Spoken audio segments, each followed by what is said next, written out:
So, I think roughly 2 weeks ago, I put out a video on who I would release if WWE were to do budget cuts. And the top of my list, number one, was Tucker. Let his ass go. And I'm checking my phone over here to see whether or not the page I was on was updated to show anything like that. Yeah, it's getting all over the news right now. It's all over my feed and shit. So I'll talk about the superstars in a second when I bring that thing up. I want to know if the roster page was updated. Here we go. 2021. 20 more. Okay. Matt Riddle, Angel Garza. They still got plans for Angel Garza. Okay. April 11th. That could be a few days ago. This is pretty nice. This is pretty nice. August Gray, Big E. I'm looking at a list like this. I'm looking at something like this. Okay, I got to get like a regular list here. Okay, so there's like 11 minutes. I see some people as 11 minutes ago, some people from NXT UK have been released as well. 7 minutes ago, 14 minutes ago, yeah, some people in NXT UK have been released. Okay, so I'm gonna go to here it is. This is the page I was on. Yep, this is it. It was a regular singular line list right here, very simple, easy to see, up and down the list right there. I said Akira Tozawa should be released. I remember that one. I was like, yo, he needs to go. Titus O'Neil will never be let go because of the stuff he does on the outside, T-bar, slapjack, and everything. They're doing something with them. I said they shouldn't be released. But at the time, I was like, where's Tucker at the bottom? Where's Tucker? Do they know already? SmackDown. Is Tucker over here? He's not over there either. Let me see over. He's not there. Where's Bo Dallas in the list? He's not here either. I believe that Jackson Riker's like partner, like Wesley Blake, was released as well. He's not on the list here either. This page must have been updated, so I can't really go by that one. So let me see if I agree on this talent at least here. Okay, so on my list over here on Ringside News, I'm looking at Mickie James got released. Now, Mickie James was last seen at WrestleMania, ironically. I believe she was on the kickoff panel or something like that. At least within the last week, I saw her. At least within the last week in WWE, I saw her. Oh, NXT. It was on NXT pre-show, not the WrestleMania pre-show. NXT pre-show. I saw her, and I'm thinking like, oh, are they like prepping her to be like a commentator? I don't know what they're doing with her, but I didn't really care because I figured that she was going to be commentating or wrestling somewhere in between. I didn't think she was like expendable like some of the other people there. Like Tamina still got a job for some reason. Natalia, she's fine. She's fine. She's been there for a while, but she's fine. People actually care about Natalia in some way. Tamina, not really much there. Yes, I understand that Tamina's getting a push now because of the cleavage that she's showing, but whatever. But Tamina should have been let go a long fucking time ago. A long time ago. Mickie James being released. I don't really see. Maybe she was making too much money for the division, and they had to let her go because of that one. But I think I saw potential in Mickie James still that she could have did more things because she's a great actress. She's a great wrestler in the ring as well. She sells really well. I don't really see a reason. The three things there: she act well, she can wrestle well, and she sells well. Those are the main three things when it comes to making a good wrestler in the business nowadays. So I don't know why they let her go. Billie Kay just had an angle. She just had an angle with freaking Carmella. Are they going to explain that one on SmackDown? Likely not. She's just going to vanish, and Carmella's not going to mention her at all. Billie Kay appeared at WrestleMania with Carmella. I think, this may be small. I don't think anybody else pointed this one out there. But when Billie Kay and Carmella came down the ring at WrestleMania, I think there was like some sort of like non-sync thing. They were not in sync. coming down the aisle in some way. I thought that was like part of her character. Maybe Billie Kay messed up or something like that. But Billie Kay should. They split up the Iconics, which we'll get to Peyton Royce in a second as well. They split up the Iconics. You can talk to me in the chat if you want. Whatever. They split up the Iconics, and they had nothing for either one of them, Peyton or Billie. So they made Billie play the part of an unemployed person trying to get a job by giving out resumes to random people. And I'm like, why would a wrestler hire another wrestler? That's just odd to me. So that was writing on the wall right there. And Peyton, they stuck her in catering with her beautiful ass doing nothing. Please, for the love of ASW, please, ASW, hire them. Put them in a stable make them a stable in anything. Fuck it. Have Zelina Vega introduce the Iconics in. Wait, my chat's not working? My chat's not working. What the fuck? Participants? Okay, that's weird. Usually my chat's automatic. Okay. Well, leave it in the comment below after this video is over, and we can discuss over that as well. So that's weird that my shit's not popping up. It's usually automatic. What if I hit that button over here? I don't want to hit edit because that would pop something else up. Okay, here we go. So I really wanted to chat about this one. This is fucked up. I really wanted to chat. Fuck. The first time I wanted to fucking chat or whatever, for real, I can't fucking chat for some reason. If I reset this shit there, then it's going to be like, oh man, you're going to lose all your viewers or some shit. So anyway, so Billie Kay got released there. I don't understand that one because they were clearly doing something with it. She was on TV very consistently and the same angle over and over again, but I don't think it was going anywhere. It was about going as somewhere as Shelton Benjamin, stupid looking the camera and looking left and right and doing nothing. Stupid. It was going nowhere, but I think they were wrong to release Billie Kay because Billie Kay actually had potential. She had a really good personality. She was very upbeat, mediocre in the ring. Let's be honest. She was mediocre in the ring. But I'm sure like Brian Alvarez wishes he was on the air right now because he can talk about that. But Billie Kay, she was average in the ring, but she had a great personality. She like really lit up the screen with her personality and looks. So like she had two out of the three. She sold okay. But like when it was time to sell, she sold. Chelsea Green. Okay, Chelsea Green. She was in NXT. In NXT, oh my God. In case you don't know what she was doing in NXT, she was doing the same thing that she was doing on the main roster. Appearing sporadically.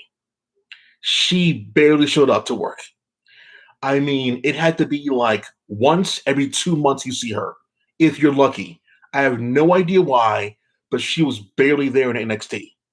So that's what Chelsea Green is on the main roster. She showed up randomly out of nowhere, and she got hurt immediately and was off the shelf there for months and months and months, and then I let her go. If I was WWE, 1,000,000,000%, I don't know what the hell is up with the Chelsea Green and the WWE curse or whatever, but Chelsea Green, it wasn't working out there. You got to go. The same thing should have happened with Lars Sullivan. Lars Sullivan kept on making mistake after mistake on when hitting the main roster. He had to go, but they kept him for some reason. But Chelsea Green is finally gone. But you know what's messed up? On Impact, when she was on Impact, she was there every week doing crazy cool things on the show. I don't think her name was Chelsea Green over there. She was like a crazy wedding person over there. She transformed into like a diva, into a person who got dumped at the altar. And then she got dumped in the altar. It altered her personality into like she was like a crazy wedding person who always wanted to like marry people, but like really go crazy about it anyway. It was really weird over there. But she was always there and was always very entertaining seeing her. But for some reason, it didn't work out well in the WWE for Miss Chelsea Green. Samoa Joe. Oh man, this is messed up there. I heard rumblings over the WrestleMania weekend via this website that Samoa Joe was going to be removed from commentary because reasons. I think maybe he was finally ready to get back in the ring, so they replaced him with commentary with that dude Adnan or whatever. And I'm like, okay, maybe he could get back in the ring. I don't know what Samoa Joe's issue was with the company and the curse or whatever, but I think he was definitely out way more than he was in the ring. I think he was in the ring maybe for like 2 months, and he was out for like 8 or 10. For that reason alone, I would say WWE, you got to let him go. And like I said, in Impact Wrestling, I don't know what's happening over there, or in TNA at the time, but it was fine. He was fine over there. Maybe they do a smart thing over there. If you have any nagging injuries and you need to take time off, let us know beforehand, and we'll write you out of the storyline, and that we can heal your injuries. So I never really saw him gone for really that long. If you can like take a couple of weeks off or a month off to heal your nagging injuries, by all means, go ahead. Come back a month later, you'll be fresh, ready to go, big surprise, yada yada. But in WWE, they make you work even if you're hurt, and it'll compound injuries much further, much further. This one's the biggest hallelujah of them all. This one's like Tamina level, JTG level stuff there. But Bray Wyatt, aka The Fiend's brother, Bo Dallas, finally got released. This was like a miracle. I'm surprised he died. I'm surprised like they found him. He was doing nothing for like 3 years. He was like the MVP of the catering stable. Oh my God, he was. I don't want to talk about that guy. Yeah, B team, go go go. Yeah, you go go. Peyton Royce. She was definitely better in the ring than her partner Billie Kay. And she did well against Asuka. People actually liked the match against Asuka. They gave her a bone, and she said on Talking Smack there, let her go or release her. So they let her have one match against Asuka. No storyline build up. But they did play the Talking Smack segments, and then they released her. So yeah, Peyton Royce would make an absolute. She's definitely going to ASW. She's definitely going there. Where's her husband at? ASW. She's going to ASW. It's that simple. Bea Priestley, she's going to WWE. Who's following her next? Her husband, her boyfriend, I think boyfriend, Will Ospreay. So he's coming soon. So just wait for that one. That's what WWE does. They get your loved ones and they force you to come in as well. Scarlett Bordeaux, John Morrison, and then Taya Valkyrie followed soon after that one, etc. There's many examples, okay? So those two are just the most recent ones. So John Morrison came, and then his wife came. And then what did I just say? Scarlett Bordeaux came. They did nothing with her for like 8 months. Nothing. And then her boyfriend came, and then they got Killer Kross. Killer Kross didn't want to go to WWE, but they got his wife, and then that made him want to go. Fuck you, WWE, for that one, by the way. So they didn't steal. What was the chairman, whatever his fucking Perfect 10 guy, Ty Dillinger, whatever his name is now, Sean Spears. There we go, Sean Spears. They didn't steal Sean Spears. Sean Spears is gone for like 2 years. So they didn't take him from anything. He got released. He was doing nothing, and they took him. So Peyton Royce definitely going to ASW. Tucker, good job, creative. You get the money in the bank off of Otis, who shouldn't have got it in the first place, and then you make Tucker a heel, and you do what with him? Jack Diddley squat. Tucker was doing nothing. And you released him afterwards. At least, I'll give you credit on this one, WWE. At least you released him as soon as possible instead of waiting 3-4 years like Bo Dallas. At least you did that one. Jesus Christ. So Tucker's gone. I could like see him as a bodyguard, but I didn't see any potential in this guy. I saw him in the ring a couple times there, but like, yeah. Let me refresh the page over here. Oh. Holy moly. Just in, AEW Dynamite breaks 1.2 million viewers without NXT competition. Now, I didn't expect it to be that high. It's definitely going to go lower. That's the way it goes. It goes lower like week by week there, and goes up again after a special. We get that part. But the way the show AEW was presented, it was actually done very well. I was actually intrigued by a lot of the segments. You put Nick and you put Phoenix in a match. That's gold right there. They started up with that one, and then they had a segment with like Tyson, Mike Tyson, and MJF right there. Very intense stuff there for a few minutes. That was really intense stuff right there, letting you know that something was going to happen with Mike Tyson later on. So that's money right there. That's good shit right there. and they had a big clusterfuck of a match there with like Chris Jericho, fresh off his appearance on WWE. So that's money right there. That's good ratings right there. In addition to Mike Tyson was also out there as well, causing havoc and everything, and like hitting people and whatever. So that's good money right there. And the women's matches, they had two women's matches on the show. Jade Cargill, oh my god, I would bet the Jade Cargill segment was as high as anything else there. Jade Cargill is a fucking star. Let's be honest. Jade Cargill is amazing. Her moveset is typical big woman stuff there, but the way she acts and portrays herself there, that's good stuff right there. The body, the look there, the attitude, that's Charlotte Flair level right there. She has it. She has it. So like if they want to make her unstoppable, make her unstoppable. She's really, really good. And of course the main event with the Taz segment with Christian Cage. I popped for that one. I was like, is Christian shooting on Taz right now? Is Taz shooting on Christian? I didn't know what the hell was going on there. I was like, whoa. Hype jokes? Bingo hall jokes? Money jokes about the wallet? Whoa, are we doing that? Oh, I didn't know. I was glued to my fucking teeth. I was like, oh shit. But that was really good segment there. And Powerhouse Hobbs, he was wrecking stuff up there. And I was like, this is good angle. This is good angle. This is intrigue. That is good intrigue right there. That was good stuff there.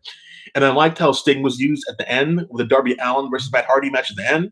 So like throughout the entire show, just a lot of intrigue going on there. And next week, they're going to have like Tay Conti, Miss Booty, going up against Hikaru Shida, Miss Cosplay, for the ASW Women's Championship. So that's going to be good as well. So like, I'm not sure what's going on next week, but it's looking good there. It's looking real good there for ASW. So I can't wait to see more of what's going on there. So for right now, the biggest shock of all the releases right now, Bo Dallas finally getting released. That's for damn sure.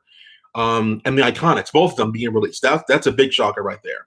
I can see Mickie and everything like being released, but Billie and Peyton, instead of putting them back together, you just fire them. I mean, like the Iconics, I get it. They were kind of annoying. I get that part. But wow, let me know in the comments which particular release shocked you most. It was 2 people, 3 people. That's fine. You could do it multiple. It's fine. We'll talk about it in the comments. But Samoa Joe, damn, who did he piss off? Who did he piss off in the back there? Let me click on the link over here. Okay, I'm reading over here. Yeah, there's hope of ending. Yeah, there's no exact reasons why. They're just letting a lot of people go from the contract, but there's no reason why. So like, yeah, this is messed up stuff over here. So yeah, that's it for now. I don't want to keep the video that long, so that's for now. Wish I could talk to you guys live, but shit happens. Okay, now I'm gonna go to edit. See what happens over here. Live chat was enable live chat is on. Okay. Okay. Hit that. Okay. Over here, live chats. Enable live chats. Okay. There you go. Now I can see the chat. Now I can see the chat. Okay, there we go. I was like, can I do this live? Please, let me do this live. But yeah, that's my first time tinkering around with it. Yeah, okay, so yeah. Hunter Iggy. Samoa Joe release, I think I already said so, but like that's a shocking one because he was really good as a commentator. He sold the moves well. He had a lot of passion in there. Likely his future was going to be commentary because he was injured more than in ring, so he was going to follow Taz. Taz like Samoa Joe, and Samoa Joe is going to be like Taz. So I think he's going to be in commentary forever. I have no idea why they let go of a legitimate wrestler. And oh, you're pissed off too? Yeah.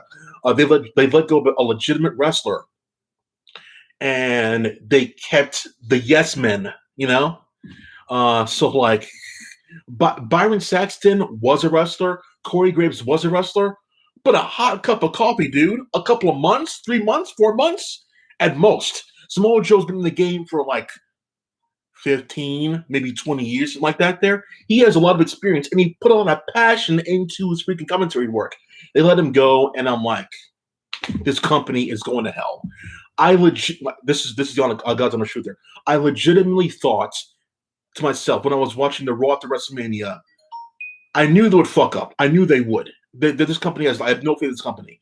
WrestleMania was fine, but I have no faith in this company, especially on the Raw creative, to tell coherent, good storytelling. NXT's fine, but when it comes to main roster stuff there, I don't really see a lot of connections there. I predicted in my prediction review that Roman Reigns will keep his belt because Edge has nobody to fight and Brandon O'Brien has nobody to fight. So Roman Reigns had to keep it. Did they have to make him pin both of them? That's messed up. That's messed up at WrestleMania. So you hope that answered your question there, E. Okay, my boy Doug Togo. Yeah, so all right. The B Team's Horrible Barbecue Bash segment from 2018 was the funniest video. I don't remember that one, honestly. I remember the segment, but holy crap. I don't you know what? I'm gonna skip that. I don't remember that. The Wrecking Raiders came back, and they're gonna be doing nothing. Remember what WWE does, they bring people back and they put them right back to where they were. Charlotte Flair, Roman Reigns, the Viking Raiders, John Morrison. If you come back, you're going to be exactly where you were. They rarely, if ever, move you up there. It was a miracle that Apollo Crews got moved up from catering into the IC title picture, per se. And he's staying there, I think, for pretty much his entire career. I don't think he's going to go for the main belts. So Big E might have a chance to go to the heavyweight championship thing because he just lost it. Usually when you lose your mid-card title, you go up a class. If you're still fighting for the mid-card, you're likely going to stay there for a long time. When AJ lost the mid-card belt, he went right up to the heavyweight championship thing, and then he pretty much stayed there. He pretty much stayed upper tier, AJ Styles did. So if the Wrecking Raiders don't do anything important immediately within the next 2 weeks, the Wrecking Raiders will be just lower tag team stuff there for the rest of their days. They're never going to be singles guys. So, okay. What are you pissed off about, Glenn? Okay. More people in the future? Hold on a second. Hold on right there. Okay, so Akira Tozawa skates. I don't know how he did, but yeah. Akira Tozawa is definitely one I would be like, ugh, you gotta let him go. Grand Metalik, Humberto Carrillo. I can see them both going as well. Jackson Riker, are they going to keep him being Elias Stooge? If they let Jackson Riker go on, would anybody really be surprised? Come on, really? Akira Tozawa, I think, should be let go because they have no plans for this guy. It's obvious. They have no plans for this guy. Keith Lee, ooh, boy. Oh, boy. Eesh. Surprised he's not let go yet. I mean, they could. I don't think they have a lot of big plans for him, but like he's obviously a really good talent, so they could do a lot with him. Riddle, Ali, Ricochet. Ooh, Ricochet. I'm surprised Samoa Joe was released more than Ricochet, actually. I'm surprised about that one. R-Truth is still there. R-Truth has not been doing Raw Talk anymore. He doesn't even have a 24. He was not representing the 24/7 title at WrestleMania. He was not on Raw at all, even on Raw Talk. So R-Truth still being there, that's kind of. I think they have plans for the R-Truth to still be a funny guy or whatever. Riddick Moss, I think he got let go on the list. I think he was let go, right? Riddick Moss is still here. But Ricochet, I think he should have been let go, honestly. Ricochet should have been let go because they have no plans to make this guy a star. They're not going to put him with any tag team. They're not going to put him in any feud.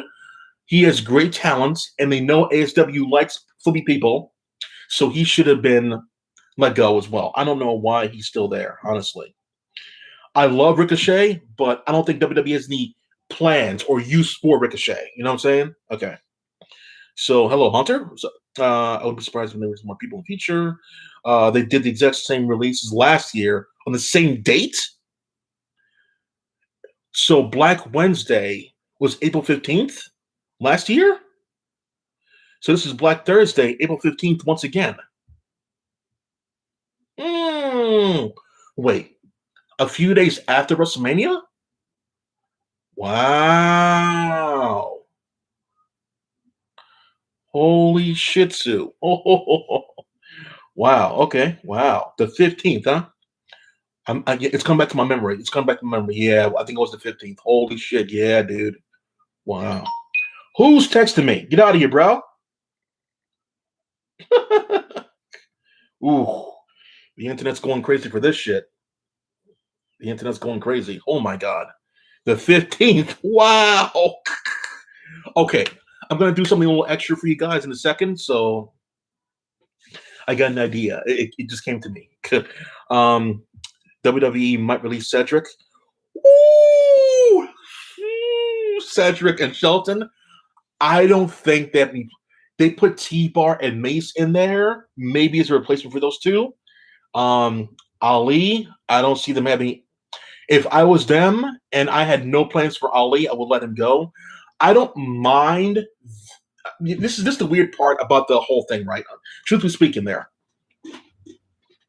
WWE has tons of money. We all know that, right? They have tons of money. They can do whatever they want. They don't have to release these guys, but they're going to release these guys to keep their bottom line in check. I get that point. It's a business thing. I understand that part.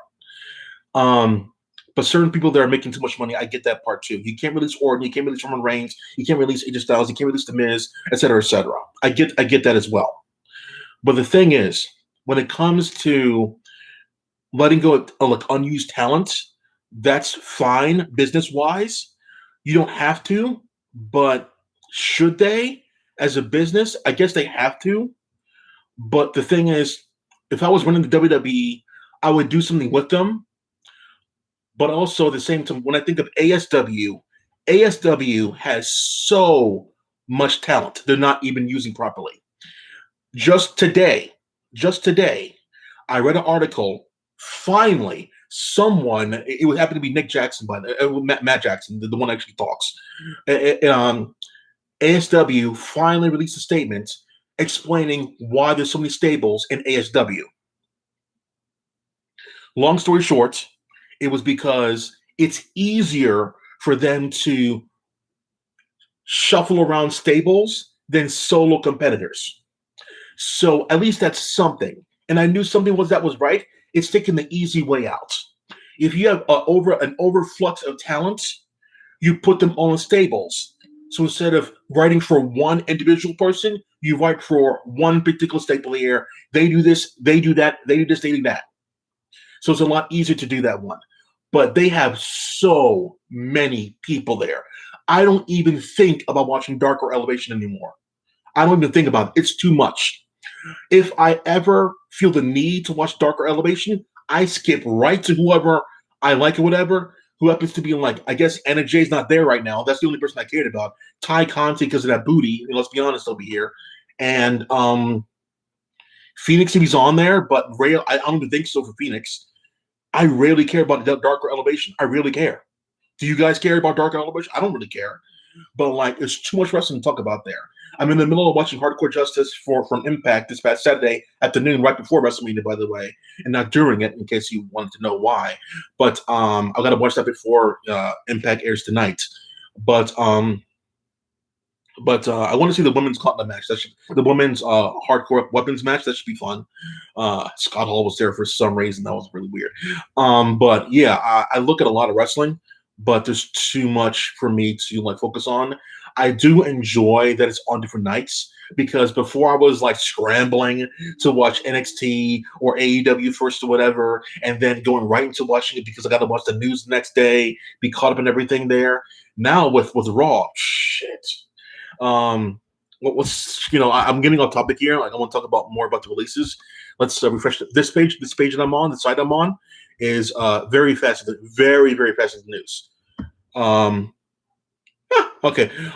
Let's get to that right now. This is a good one. The site I'm on, it says that when recent WWE releases can sign elsewhere. That's a very good question. I believe they have 90-day clauses as well, because they were let go, and if their contract runs out, then they're good to go. They can start working immediately. If they were fired, they got to wait 90 days.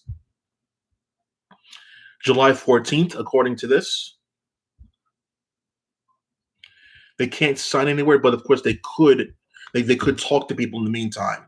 So let's go through where will they sign? Insert graphic or whatever, where will they sign?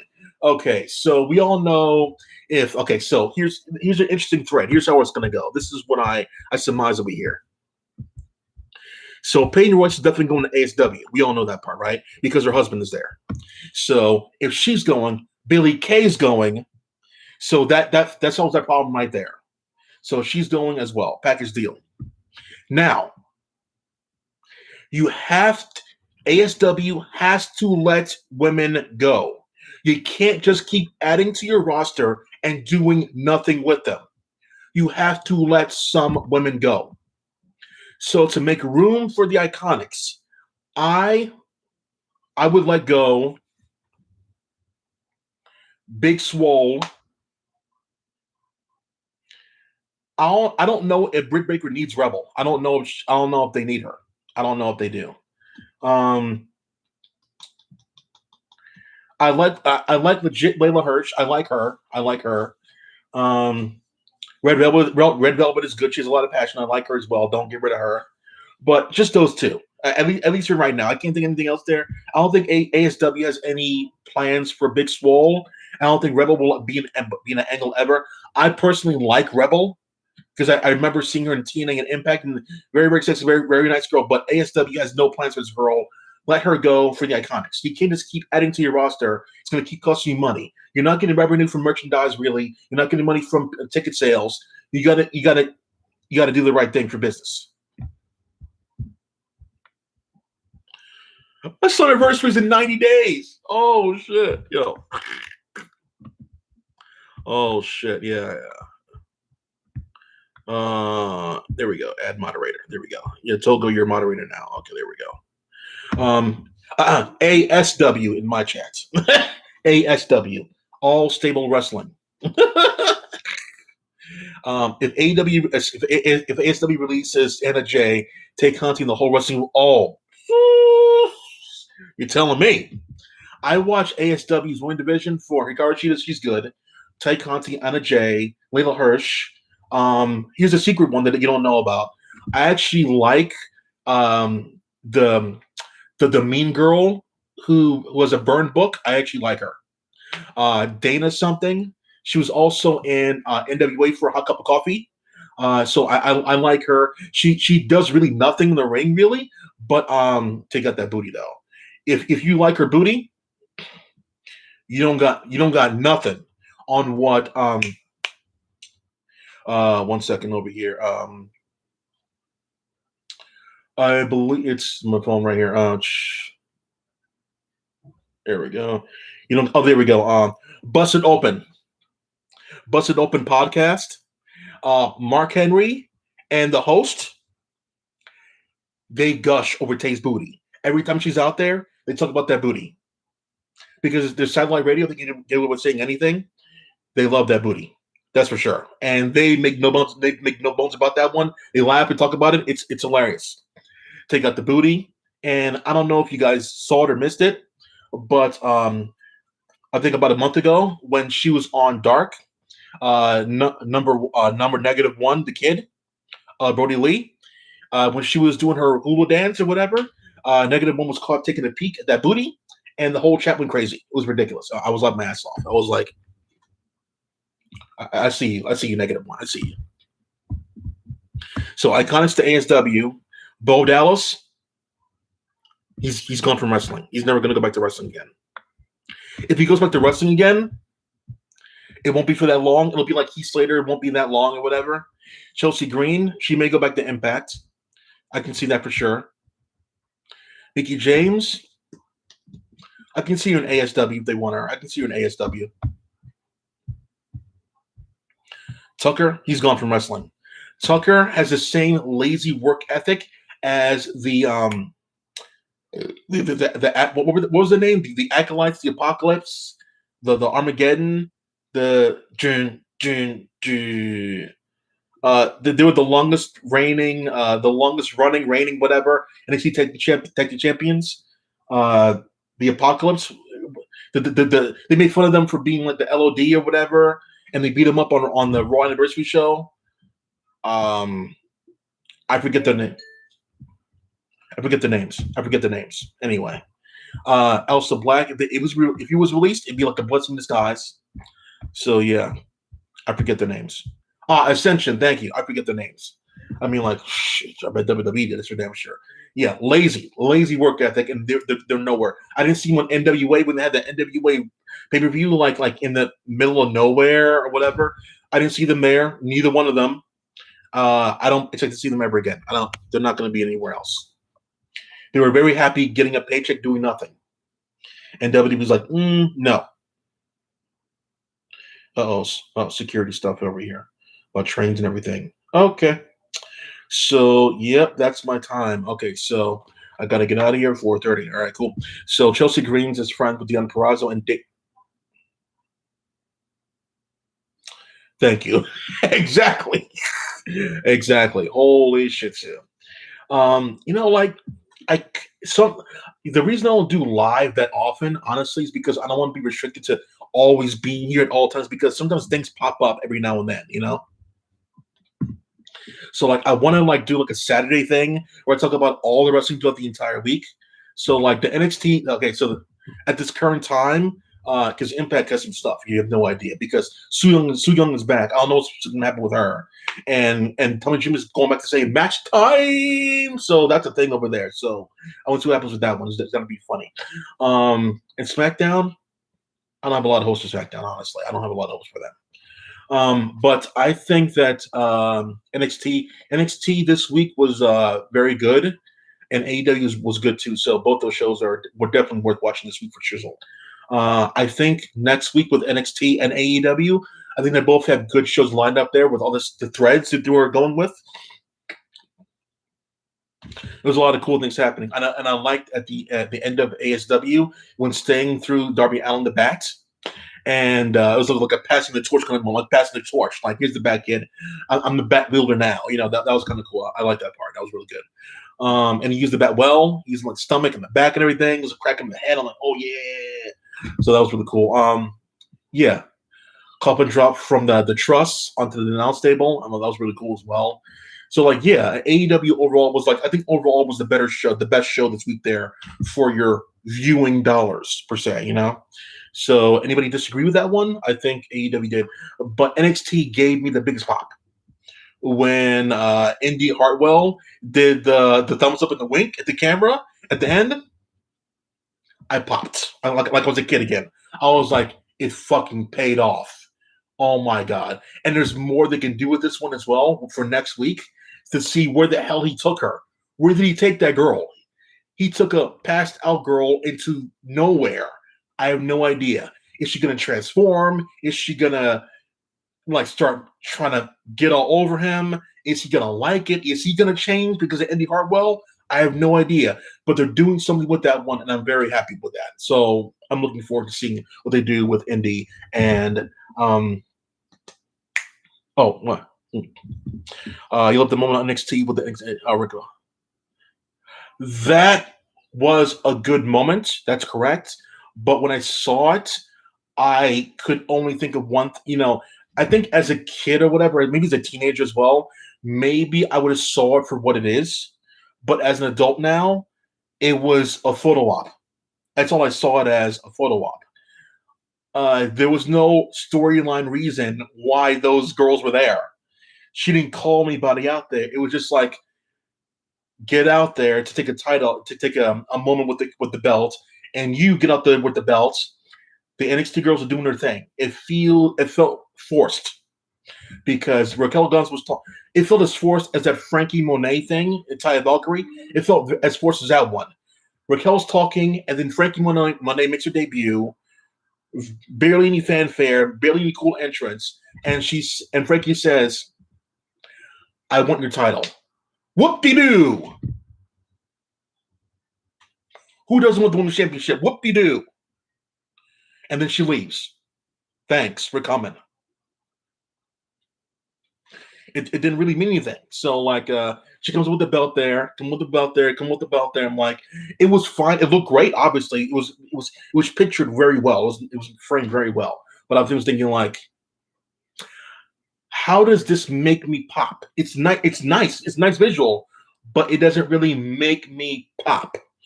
I mean, and the fact that Raquel and Rhea were in the ring together, and they just had a blood feud, and now they're hugging and kissing. Want to let me in on something here? You want to tell me that they weren't really enemies the whole time? They were friends? I didn't like that at all. I didn't like that. So that was really weird. So I understand Rhea and Bianca being friends because they're like frenemies kind of stuff. But I didn't get why so soon after their blood feud, they're buddy. I get in the back they're friends. I get that. I'm not an idiot. I know that part. I know they're actually friends, like Bailey and Sasha. I get that part. No. But for the casual viewers, why? Didn't make any sense. Yep. So that's it for now. Let me know. Let me know what else you think in the comments below. I got some searching to do on the internet. Oh my fucking god! Maybe there's more releases. Maybe there's not. But there's barely anybody left now. I mean, Umberto, Ricochet, Akira Tozawa. If you saw anybody in the locker room besides Braun Strowman when Drew went around and said, "Oh, you want the bounty? Come on, fight me, fight me." If you saw anybody in the locker room that was not Braun Strowman, they're going to be let go. I believe jobbers have their own locker room. I don't know why Braun was there. So anyway, that's it for now. Clack off.